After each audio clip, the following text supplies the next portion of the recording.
আসছে পরবর্তী খবরে। চীনের পর এবার মালয়েশিয়ায় এইচএমপিভি ভাইরাস। মালয়েশিয়ায় বাড়ছে এইচএমপিভি ভাইরাসের কেস। 2024 সালে 327টি এইচএমপিভি কেস রিপোর্ট করা হয়েছিল।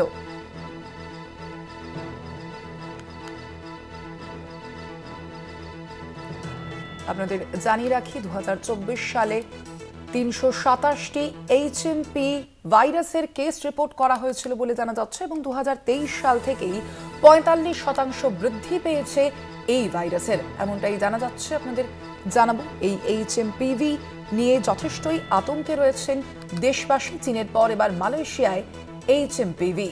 এ বিষয়ে বিস্তারিত জানবো। ফোন লাইনে রয়েছেন প্রতিনিধি নিমাই পান্ডা। নিমাই, এখনো পর্যন্ত এই ভাইরাস সম্পর্কে কি জানা যাচ্ছে এবং এই ভাইরাসের সংক্রমণ কতটা বাড়তে পারে বলে মনে হচ্ছে, কি জানা যাচ্ছে?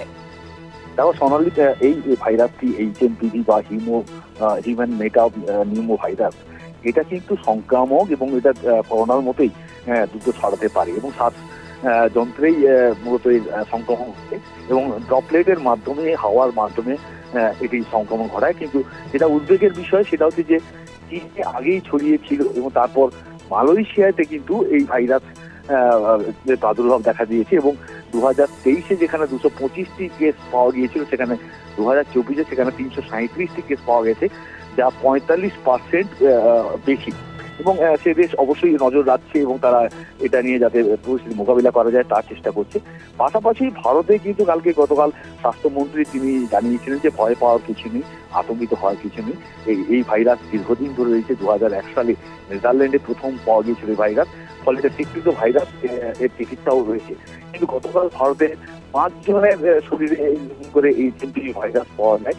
মহারাষ্ট্রে একটি, চেন্নাই এবং হায়দ্রাবাদে 2টি করে কেস পাওয়া যায় এবং সব মিলিয়ে চেন্নাই এবং ব্যাঙ্গালোরে 2টি করে কেস পাওয়া যায় এবং সব মিলিয়ে কলকাতাতেও একটি কেস পাওয়া গিয়েছিল, সেটা কয়েক মাস আগে এবং সেখানে সেই শিশুটি ভর্তি হওয়ার পর সুস্থ হয়ে বাড়ি ফিরে গেছে। ফলে এইচএমপিভি ভাইরাস যে নজরে রাখা দরকার, সতর্ক থাকা দরকার, সেটা কিন্তু চিকিৎসকরা জানাচ্ছেন এবং ইতিমধ্যে উত্তরাখণ্ড সরকার তারা কিন্তু একটি অ্যাডভাইসারি জারি করেছে। দিল্লি সরকার তারা সমস্ত হাসপাতালকে এই ধরনের অসুস্থতার কারণে যদি ভর্তি বাড়তে শুরু করে বা যাতে মোকাবিলা করা যায় তার জন্য সমস্ত হাসপাতালকে প্রস্তুত থাকতে নির্দেশ দিয়েছে।